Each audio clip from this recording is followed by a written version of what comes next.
তাহলে এখানে একটা ব্যাপার আছে তাই না? তারপরে আমরা কি দেখাবো, প্রতিষ্ঠানের জন্য স্থির একটা ব্যয় থাকে, স্থির একটা ব্যয় থাকে না, সেই ব্যয়টাকে আমরা দেখালাম। এটা প্রতিষ্ঠানের, এটা হলো স্থির ব্যয়। এটা কি ব্যয়? নরমালি তুমি লিখলা এটা হলো স্থির ব্যয়, তাই তো? তারপরে এটা দেখালা এরকম একটা রেখা, ঠিক আছে? এই রেখাটা দেখাবো, সেই রেখাটাকে আমরা কি বলবো বলো তো? মোট মুনাফা। হুম,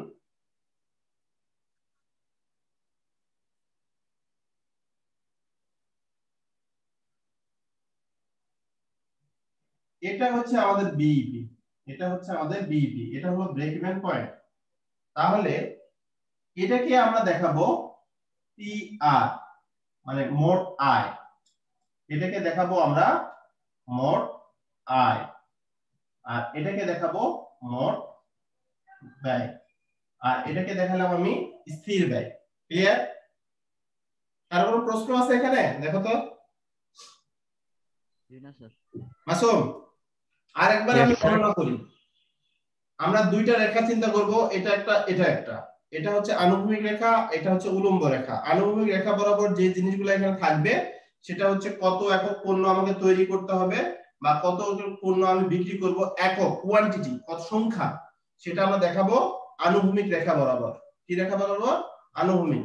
আর উলম্ব বরাবর আমরা যেটা দেখাবো সেটা হচ্ছে আয় এবং ব্যয় রেখা। অর্থাৎ একটা প্রতিষ্ঠান ব্রেক ইভেন থেকে ব্রেক ইভেনে পৌঁছাতে গেলে কত টাকার পণ্য তারা বিক্রি করবে, বা কত টাকা এখান থেকে তারা রেভিনিউ বা আয় করবে। এখানে ব্যয়টাও দেখাবো, আয়টাও দেখাবো, কারণ এই বিন্দুটা হচ্ছে সম আয় ব্যয় বিন্দু। অর্থাৎ আয়ের ক্ষেত্রে তুমি চিন্তা করতে পারো প্রতিষ্ঠান 20,000 টাকা আয় করছে, আবার আমরা এই কথাও বলতে পারি প্রতিষ্ঠান এটার জন্য 20,000 টাকা ব্যয় করছে, তাহলে এটা হচ্ছে সম আয় ব্যয় বিন্দু। ক্লিয়ার? তাহলে এটার জন্য প্রথম যে বিষয়টা আমরা দেখাবো সেটা হলো স্থির ব্যয়।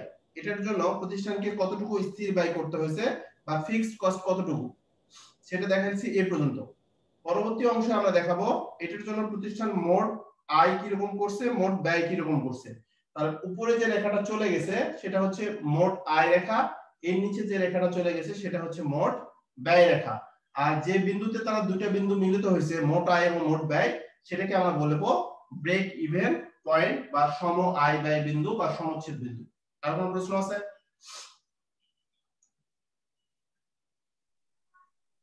No sir. প্রশ্ন নাই? এখন তোমরা একটা জিনিস জানো কিনা জানি না, মার্জিন অফ সেফটি, নিরাপত্তা প্রান্ত সম্পর্কে ধারণা আছে? নিরাপত্তা প্রান্ত, Yes, sir. আছে। নিরাপত্তা প্রান্তটা কি মাসুম বলো তো? আম, নির্দিষ্ট পরিমাণ পণ্য, মানে নির্দিষ্ট পরিমাণ পণ্য যেটা ব্রেক ইভেন পয়েন্ট থেকে বেশি হয় সেটা হচ্ছে স্যার নিরাপত্তা প্রান্ত। আচ্ছা, একটা প্রতিষ্ঠান খরচ করছে, নরমালি ধরা হচ্ছে যে 10,000 টাকার 10,000 কোয়ান্টিটি উৎপাদন করলে বা 1 লাখ টাকার পণ্যটা তারা বিক্রি করলে তাদের আয় এবং ব্যয়টা সমান হবে, এটা হলো কথা। কিন্তু প্রতিষ্ঠান ওই খরচে তারা আলটিমেট ভাবে তারা প্রোডাক্ট সেল করছে হচ্ছে 1,20,000, 1,20,000 টাকা, এবং এখানে 1200 একক পণ্য বা 12,000 একক পণ্য তারা কি করছে, মূলত উৎপাদন করছে। তাহলে খরচটা কি আছে, সেম আছে না? কিন্তু আলটিমেট ভাবে তাদের কি হয়েছে, আয়টা এখানে কি হয়েছে, বেশি হয়েছে না? তাহলে আমরা কি বলতে পারি, প্রকৃতপক্ষে যে বিক্রয় এবং সমচ্ছেদ যে বিক্রয় বা ব্রেক ইভেন যে বিক্রয়টা, এটার যে পার্থক্য বা ডিফারেন্সটা, এটাকেই বলা হচ্ছে margin of safety. Margin of safety. দেখো সেফটি। এখানে আমি ধরে নিলাম 500 একক, কত একক? 500 একক প্রোডাক্ট তৈরি করতে হবে। আর এটার এটার আয় এবং ব্যয় হচ্ছে আমি ধরে নিলাম 1 লাখ টাকা। কত টাকা? 1 লাখ টাকা। কিন্তু প্রতিষ্ঠান আলটিমেট ভাবে এই খরচে উৎপাদন করছে 600 একক পণ্য, তারা কি করতে পারছে, তারা উৎপাদন করতে পারছে, যেটার বিক্রয় মূল্য হচ্ছে ধরে নাও 1,20,000। তাহলে প্রকৃতপক্ষে বিক্রয় হচ্ছে এই জায়গাতে, আর সমচ্ছেদে আমি পৌঁছাতে গেলে বিক্রি করতে হবে কত? 1 লাখ টাকা। কিন্তু আমি পণ্যটা বিক্রি করতে পারছি 1,20,000 টাকা, মানে সমচ্ছেদ বিন্দুর উপরে তার প্রকৃতপক্ষে যে বিক্রয়টা, সেই বিক্রয়ের পরিমাণটা বা টাকার পরিমাণটা থেকে ব্রেক ইভেন বিন্দুতে এটা বিক্রয়ের পরিমাণ বা বিক্রয়ের সংখ্যা সেটা বিয়োগ করার পরে যেটা আমি পাচ্ছি সেটাই হচ্ছে মার্জিন অফ সেফটি। সবাই কি বুঝতে পারছো? স্যার ডান পাশে যে ইয়াটা সেকেন্ড যে রেখাটা নিচ্ছেন, 600টা পণ্য যখন উৎপাদন করা হচ্ছে হুম। তখন তো স্যার পরিবর্তনশীল ব্যয় বেড়ে যাবে না স্যার? পরিবর্তনশীল ব্যয় বেড়ে যাক, সবকিছু হোক, কোনো সমস্যা নাই, কিন্তু আলটিমেট ভাবে যেটা হয়েছে সেটা হচ্ছে প্রতিষ্ঠানের ব্রেক ইভেনে পৌঁছাতে খরচ হয়েছে আমার হচ্ছে মানে ব্রেক ইভেনে পৌঁছাতে যে আমাদের যে খরচটা হওয়ার কথা আলটিমেট ভাবে তার চেয়ে আমি ওই খরচেই আলটিমেট ভাবে আমি কি করছি মানে বেশি পরিমাণ পণ্য আমি হচ্ছে তৈরি করতে পারছি। তুমি একটা জিনিস তোমার মনে আছে না, দেখো তো এই যে এসপি মাইনাস ভিসি, এটা কি সিএম না? আমরা কি বলি কন্ট্রিবিউশন মার্জিন না? তাহলে এটা 5 টাকা ইয়েস এবং স্যার। 3 টাকা 2 টাকা কন্ট্রিবিউট করতেছে। তাহলে আলটিমেট ভাবে প্রতিষ্ঠানের কন্ট্রিবিউশনটা কি হচ্ছে, বেশি হচ্ছে না? বেশি হচ্ছে কিনা? এই ডিফারেন্সটা বাড়তেই থাকবে না? তুমি আলটিমেট ভাবে ভেরিয়েবল কস্টের কথা বলতেছো, তোমার ব্যয় বাড়ছে, ওকে ব্যয় বাড়ুক, সমস্যা নাই। ব্যয় বাড়লে আমাদের এখন প্রফিট হইছে, তাহলে ওই ব্যয়টা কি আমার মাথায় থাকবে? ও ওই ব্যয়টা আমার আচ্ছা কোনো পেইন আচ্ছা। হবে? পেইন হবে? না স্যার, বুঝতে পারছি। কথা বুঝো নাই? হবে না স্যার। তাহলে তোমার ইয়েস স্যার, বুঝতে বুঝতে তুমি যত কোয়ান্টিটি করো না কেন ওই টাকাটা তো তুমি বিক্রি থেকেই পাচ্ছ, এটা পকেট থেকে তো আর লাগতেছে না, লাগতেছে? না স্যার। তাহলে এখানে আলটিমেট ভাবে এটা হচ্ছে, তাহলে প্রকৃতপক্ষে কোন একটা প্রতিষ্ঠানের যদি আমরা ধরে নিলাম প্রতিষ্ঠানটা ওই খরচে কি করতে পারছে, বেশি করতে পারছে, বা ব্রেক ইভেনে ওদের হচ্ছে ধারণা যে আমি এত টাকার পণ্য বিক্রি করলে আমাদের কি হবে না, লাভও হবে না লসও হবে না, তার মানে প্রতিষ্ঠান কি ওইটাই করে না ওর চেয়ে বেশি করে? প্রতিষ্ঠান স্যার অবশ্যই বেশিই করে।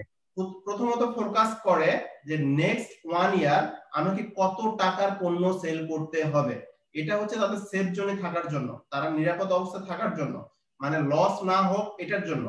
কিন্তু প্রতিষ্ঠান কি ওইটাই করে না ওর চেয়ে বেশি করে? প্রতিষ্ঠান কি করবে, এটা করলে আমরা কোন রকমে প্রতিষ্ঠানটাকে টিকে থাকবে, বাট আমরা যে চলে ফিরে বাঁচবো পরবর্তীতে সামনের দিকে যাব এটা করলে হবে না। এর জন্য আমাকে কি করতে হবে, বেশি পরিমাণ প্রোডাক্ট উৎপাদন করতে হবে। তখন তারা প্রকৃতপক্ষে বেশি পরিমাণ প্রোডাক্ট উৎপাদন করে, তাহলে ওই বেশি পরিমাণ প্রকৃতপক্ষে যেটা বিক্রি করতেছে তার থেকে যে আমাদের ব্রেক ইভেনে পৌঁছাতে যেটার যে পার্থক্যটা পজিটিভ ফিগারটা সেটাই হচ্ছে মার্জিন অফ সেফটি বা নিরাপত্তা প্রান্ত। সবাই কি বুঝতে পারছো? জি স্যার, বুঝতে পারছি। প্রতিষ্ঠানে ব্রেক ইভেনে পৌঁছাতে 5 লাখ লাগে, প্রতিষ্ঠান আলটিমেট ভাবে 1 কোটি টাকার প্রোডাক্ট সেল করছে, তাহলে প্রতিষ্ঠানকে তুমি কি করবা, যে প্রতিষ্ঠান এটা ভালো না, এদের হচ্ছে উদ্দেশ্য সফল না, বা এদের হচ্ছে কথা স্পষ্ট না, এটা না তো।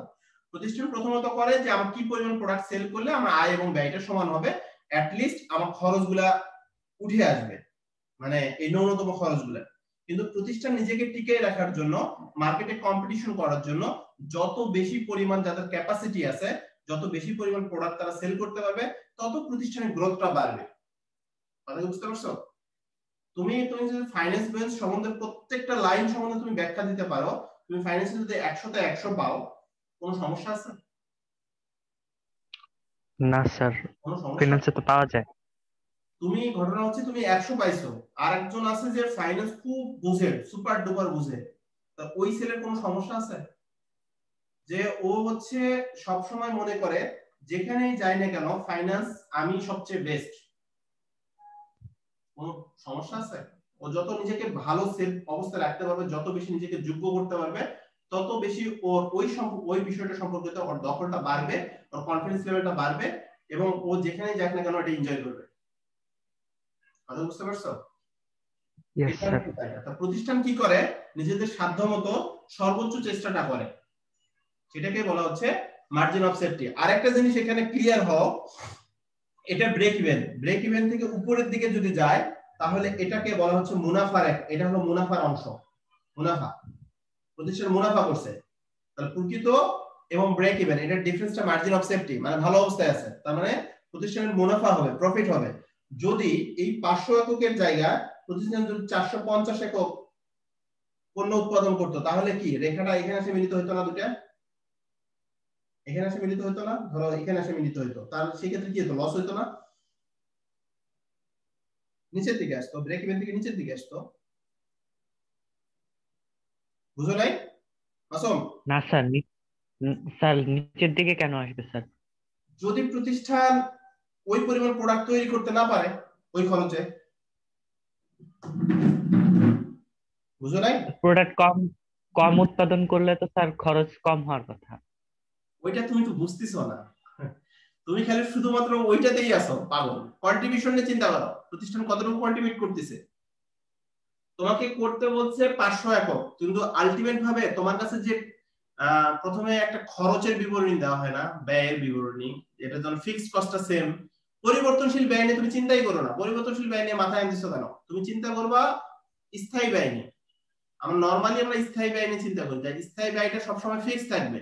কিন্তু আমি 500 এককের জায়গায় যদি 450 একক তৈরি করি, তাহলে আলটিমেট ভাবে প্রোডাক্টের ভেরিয়েবল কস্টটা কিন্তু বেড়ে যাবে না? আলটিমেট ভাবে প্রত্যেকটা প্রোডাক্টের ব্যয়টা বাড়বে না? এখন তোমাদের যদি এখানে আমি 100 জন স্টুডেন্ট নিয়ে ক্লাস করাই, আর যদি তোমাকে আমি একা পড়াই, তাহলে দুইটা বিষয় কি ভিন্ন না? তাহলে 100 জন সমান সময় আমাকে যে পরিমাণ সাপোর্ট দিবে, যে পরিমাণ আমি ধরো পেমেন্ট নিব, তোমার কাছ থেকে আমি ওইটা নেওয়ার কথা না? তাহলে তোমার জন্য এটা বার্ডেন হবে না? यस স্যার, অবশ্যই সেই জিনিসটাই বলতেছি। তো তাহলে দেখো 500 একক জায়গা যেখানে তৈরি করার কথা ছিল, কিন্তু প্রতিষ্ঠান প্রকৃতপক্ষে করতে পারছে 450 একক, বা যে কোনো কারণেই এটার যে বিক্রয় মূল্যটা ধরছে সেই বিক্রয় মূল্যটা কমে গেছে। তাহলে প্রতিষ্ঠান যে যত টাকার পণ্যটা বিক্রি করতে চাইছিল অত টাকার পণ্য কি বিক্রি করতে পারবে? অত টাকার যে টাকাটা যে পাওয়ার কথা ছিল, রেভিনিউ করার কথা ছিল, তার চেয়ে কম হচ্ছে। তখন প্রতিষ্ঠানে আলটিমেট ভাবে কি হচ্ছে? লস হচ্ছে। আমি কি বুঝাইতে পারছি? यस স্যার, বুঝছি। বুঝো নাই?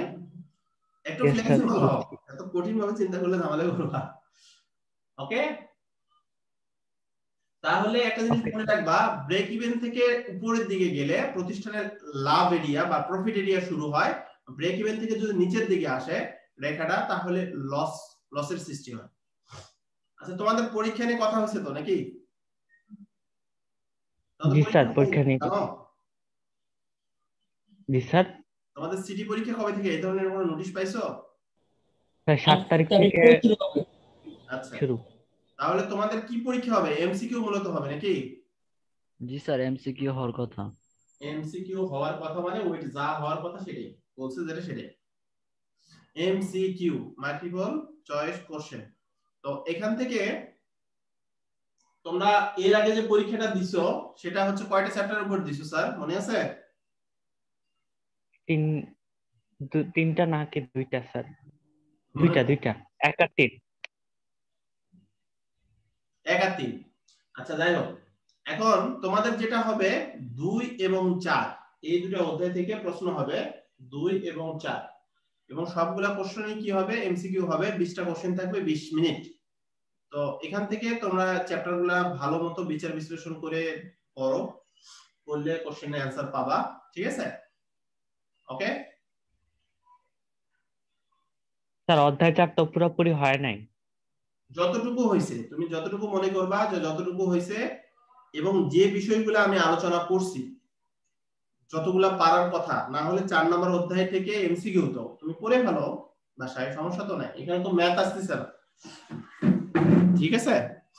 এমসিকিউ গুলা পড়ে ফেলবা, এখানে সমস্যা হওয়ার কথা। আচ্ছা, আজকে তোমাদের উপস্থিতি এত বেশি কেন? অনেকগুলো ছেলে পেলে ক্লাসে আসছো, কারণ কি?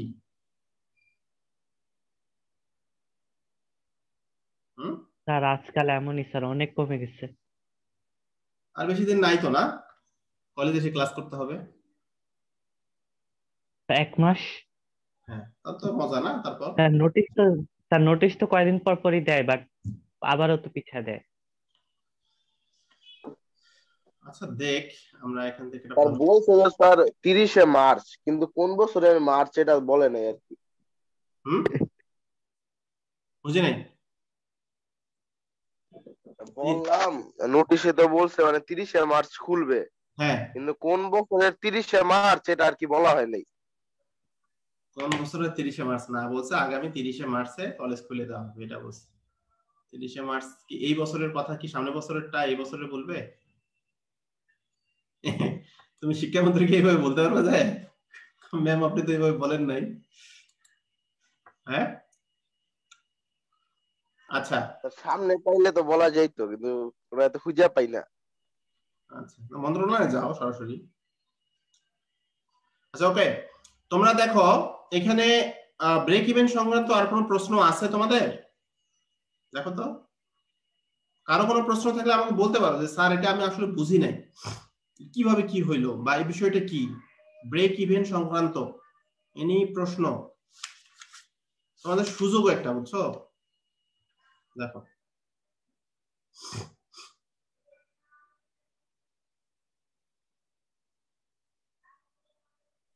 স্যার আমার আচ্ছা স্যার, বলো। খালেকুজ্জামান স্যারের বইয়ের উদাহরণ 17 এর ইও নাম্বার যেটা আছে ওইটা স্যার বুঝি নাই। ওই যে ম্যাথগুলো আমি করাইছিলাম অনেকগুলা, ওইটার মধ্যে ইয়েস স্যার, ওইটার মধ্যে উদাহরণ 17 এর ইও নাম্বার। আচ্ছা এইটা নাকি, দেখো তো, পরিবর্তনশীল ব্যয় 65% হলে ব্রেক ইভেন পয়েন্ট নির্ণয় করো, ওইটা? হ্যাঁ হ্যাঁ স্যার, এটাই এটা স্যার আমি বুঝতে পারিনি টোটালি। দেখো পরিবর্তনশীল ব্যয় 65% হলে কোন জায়গা বুঝোনি তুমি, সেটা বলো যে স্যার এই জায়গাটা বুঝি নাই। স্যার এই যে 1 থেকে যে 0.65 বাদ দিল। তুমি দেখো এখানে বলছে কি 65% মানে কি, এটা আমি সব সময় কি করব, ফ্র্যাকশনে রূপান্তর করব। এখানে দুইটা বিষয় আছে, যদি তুমি 100 সাপেক্ষে চিন্তা করো সেই ক্ষেত্রে 65 টাকা হবে, আর যদি 1 টাকার সাপেক্ষে চিন্তা করো তাহলে 65 পয়সা হবে। কথাটা বুঝতে পারছো? হ্যাঁ স্যার, বুঝতে পারছি। দেখো দুইটা বিষয় না এখানে, যখনই তোমার পরিবর্তনশীল ব্যয় বলছে ভিসির সাথে কি আসবে, এসপি, এই দুটোর তো পার্থক্য হয়। যখন আমি এটা 65 টাকা লিখবো, তার মানে অবশ্যই আমাকে ধরে নিতে হবে আমি সেলিং প্রাইসটা কত হবে, 100 টাকা। ক্লিয়ার? আর যদি এটাকে আমি 65% ধরি, তাহলে এটা আসবে 65 গুণন 1/100, এটা না? তাহলে আসবে 0.65। তার মানে এখন যখন আমি সিএম টা নির্ণয় করব, কন্ট্রিবিউশন মার্জিন করব, তখন কি আসবে, selling price minus variable cost. তাহলে সেলিং প্রাইসটা হওয়ার কথা ছিল আমাদের এখানে, এসপি টা হওয়ার কথা ছিল 1 টাকা। আমি বুঝাইতে পারছি? বুঝছো? ও আচ্ছা, বুঝো নাই? বুঝছি স্যার, বুঝছি। তাহলে আমাদের এখানে কি করতে হবে, দেখো ওরা মনে হয় বিয়োগও করছে না? আচ্ছা স্যার, হ্যাঁ বলো।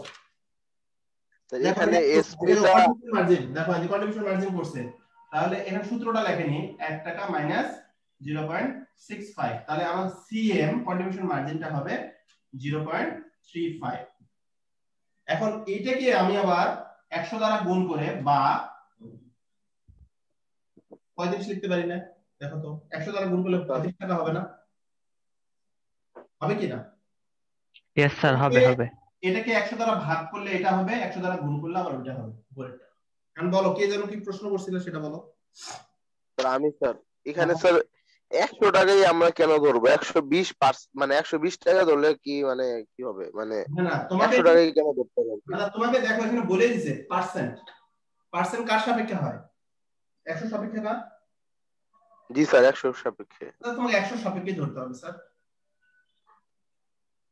কথা বুঝো না? আচ্ছা স্যার, জি 100 স্যার। সাপেক্ষেই ধরতে হবে, কারণ এখানে পার্সেন্ট বলছে। তো যদি তুমি এটাকে 65 পয়সা ধরো, তাহলে ধরে নিতে হবে তুমি 1 টাকার সাপেক্ষে চিন্তা করতেছো, তাহলে সেলিং প্রাইসটা অবশ্যই 1 টাকা হবে, কারণ তোমাকে বের করতে বলছে কন্ট্রিবিউশন মার্জিন, সিএম টা বের করতে বলছে। তো সিএম সমান সমান আমরা জানি selling price minus variable cost, তাহলে সেলিং প্রাইস যদি 1 টাকা হয় তাহলে কন্ট্রিবিউশন মার্জিন অবশ্যই 0.65 হবে। ক্লিয়ার? ইয়েস স্যার, ঠিক আছে। আর কোনো কোশ্চেন? আরো কেউ আসো? দেখো প্রশ্ন দেখো, প্রশ্ন দেখো এবং প্রশ্ন করো, শিখতে পারো।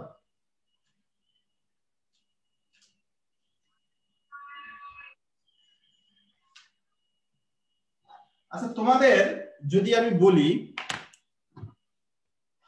তোমাদের বলছে সরাসরি বলছে বিইপি টাকা নির্ণয় করতে বলছে, কত? তোমাদের এখানে সেলিং প্রাইস দেওয়া আছে, ধরে নাও 100 টাকা, ভেরিয়েবল কস্ট দেওয়া আছে 70 টাকা। সরাসরি কোয়ান্টিটি না বের করে তোমাদের কি বের করবা, সরাসরি তুমি ব্রেক ইভেন টাকা নির্ণয় করবা, সেক্ষেত্রে ফর্মুলাটা কি হবে স্যার? এখানে আমাকে একজন বলো তো।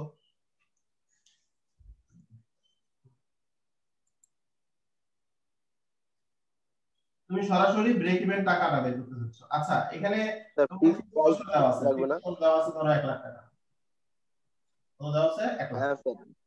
তাহলে এটা বের করতে বলছে, সেক্ষেত্রে ফর্মুলাটা কি হবে আমাকে বলো তো একজন।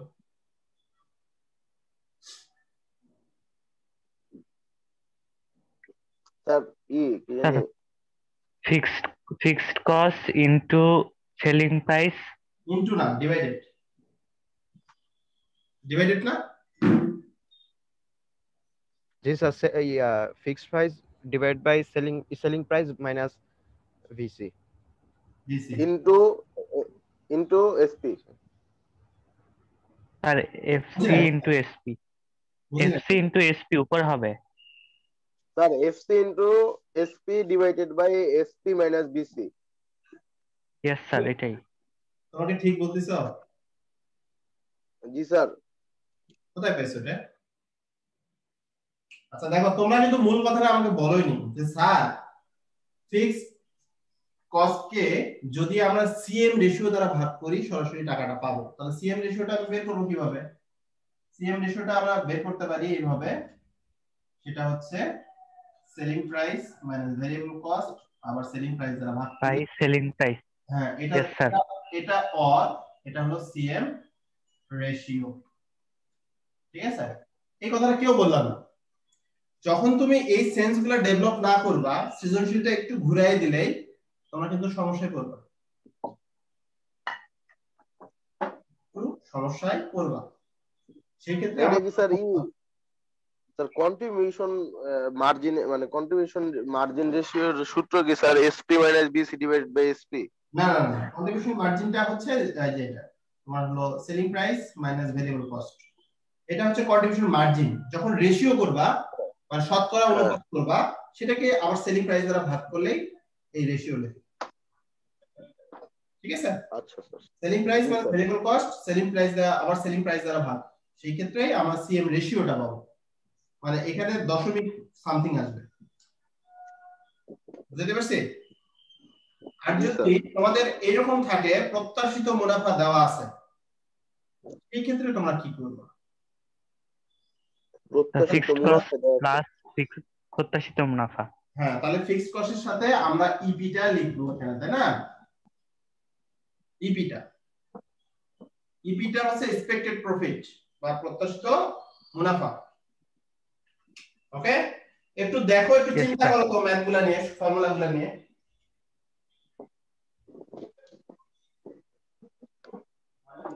স্যার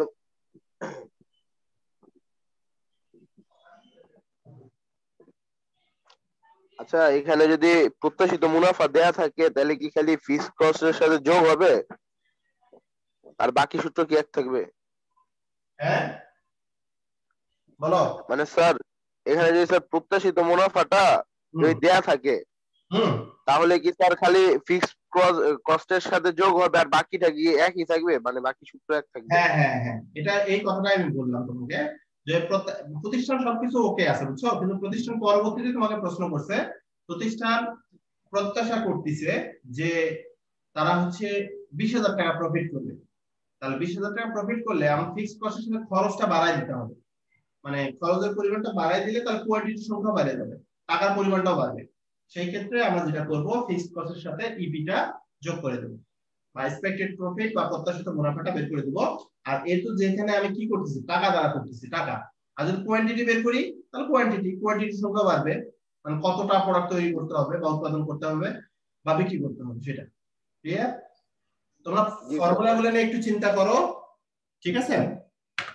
দেখো এক মিনিট।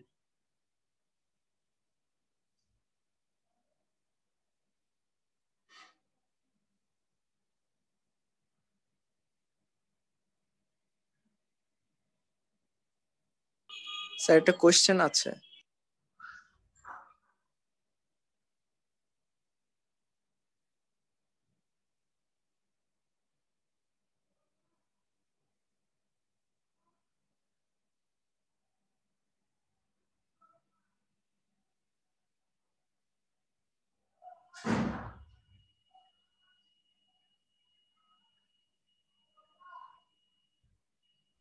কি কোশ্চেন? স্যার বিইপি যদি টাকায় যদি বের করতে চাই, প্রত্যাশিত মুনাফা ছাড়া কিভাবে বের করবো স্যার? কোনটা? স্যার বিইপি টাকায় যদি বের করতে চাই প্রত্যাশিত মুনাফা ছাড়া কি বের করা যাবে স্যার? অবশ্যই যাবে, এই যেটা বাদ দিয়ে দেবো, বাদ দিলাম। তাহলে স্যার মুনাফা, প্রত্যাশিত মুনাফা যোগ করলে এক ধরনের অ্যান্সার আসতেছে, আবার না যোগ করলে তো আরেক ধরনের অ্যান্সার আসতেছে। ওটা আসবে ব্রেক ইভেনের ক্ষেত্রে, আর এটা প্রত্যাশিত মুনাফার ক্ষেত্রে। ব্রেক ইভেনের ক্ষেত্রে পরিমাণটা কম আসবে, টাকার পরিমাণও কম আসবে, আর যদি প্রত্যাশিত মুনাফা হয় তাহলে টাকার পরিমাণটা বেশি আসবে। ব্রেক ইভেন মানে কি? আয় এবং ব্যয়টা সমান হওয়া, কিন্তু তুমি আবার প্রফিট করতে যাচ্ছ। তার মানে আয় এবং ব্যয় মিলায়ে তোমার যদি প্রতিষ্ঠানে খরচ হয়, ধরে নিলাম আমরা 1 লাখ টাকা প্রোডাক্ট সেল করলে প্রতিষ্ঠানে আয় এবং ব্যয়টা সমান হচ্ছে, কিন্তু তুমি আবার চাচ্ছ যে না, আমাকে 20,000 টাকা প্রফিট করতে হবে। তার মানে ওটার প্রাইস, ওটার টাকা কনভার্ট করলে আসবে 1,20,000 টাকা। কথা বুঝলে? কত টাকা হবে? 1,20,000 টাকা। তাহলে তুমি খরচটা বাদ দিয়ে দিবা, মানে টোটাল থেকে, মোট মানে প্রফিট থেকে খরচটা, ব্রেক ইভেনের যে খরচটা সেটা বাদ দিয়ে দিবা, তাহলে প্রফিটটা চলে আসবে। বুঝতে পারছো? জি স্যার। সেইটাই। তো এই ফর্মুলাগুলো দেখতে হবে। তোমাদের কাছে মনে হচ্ছে চ্যাপ্টারটা অনেক ইজি, সবই ইজি, কিন্তু প্রশ্ন ধরার ক্ষেত্রে তোমার কনসেপ্টটা ডেভেলপের ক্ষেত্রে আরো ভিতরে ঢুকতে হবে। ম্যাথ কিন্তু সবাই পারে, আর ফাইন্যান্সের ক্ষেত্রে আমি এমনও দেখছি, আমার কিছু ফ্রেন্ড বা কিছু স্টুডেন্ট আছে যে ফর্মুলা এটা, ম্যাথ এটা, বাট তাদের কনসেপ্টটা ক্লিয়ার না।